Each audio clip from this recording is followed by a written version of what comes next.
وحملناهم في البر والبحر ورزقناهم من الطيبات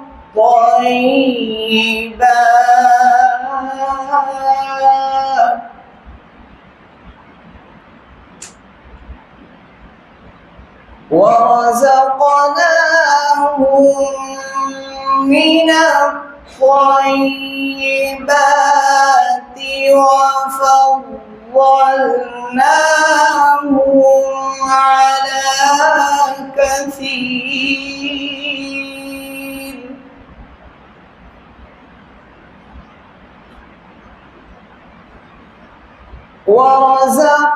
ورزقناهم من الطيبات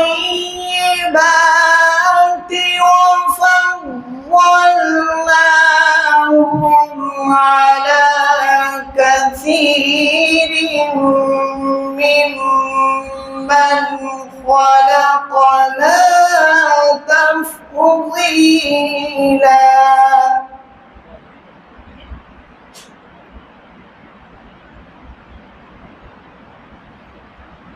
يوم ندعو كل أناس بإمامهم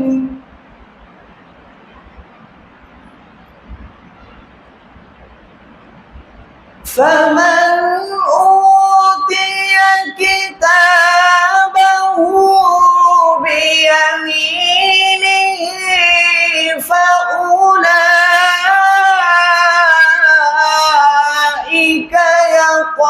يقرؤون كتابهم ولا يظلمون فتيلا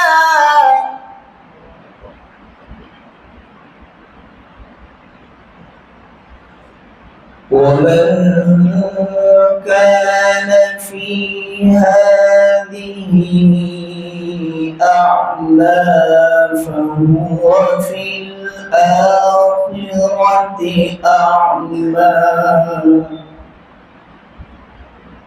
فهو في الآخرة أعمى وأضل سبيلا.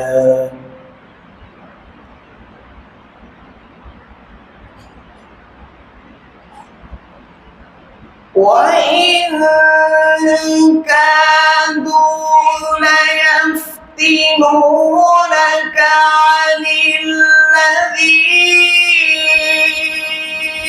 أوحينا إليك لتفتري علينا غيره وإذا لاتخذوك خليلا.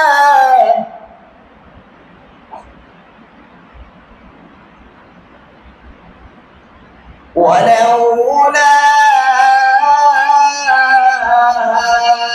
أن ثبتناك لقد كدت تركن إليهم شيئا قليلا.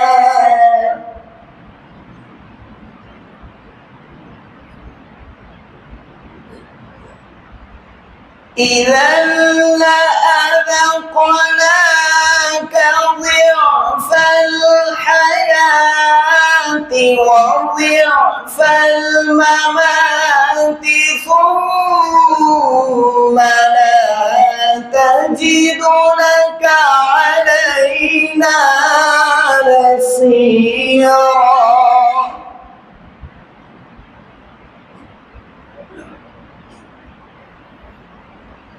وإن كادوا ليستفزونك من الأرض ليخرجوك منها وإذا لا يلبثون خلافك إلا قليلا.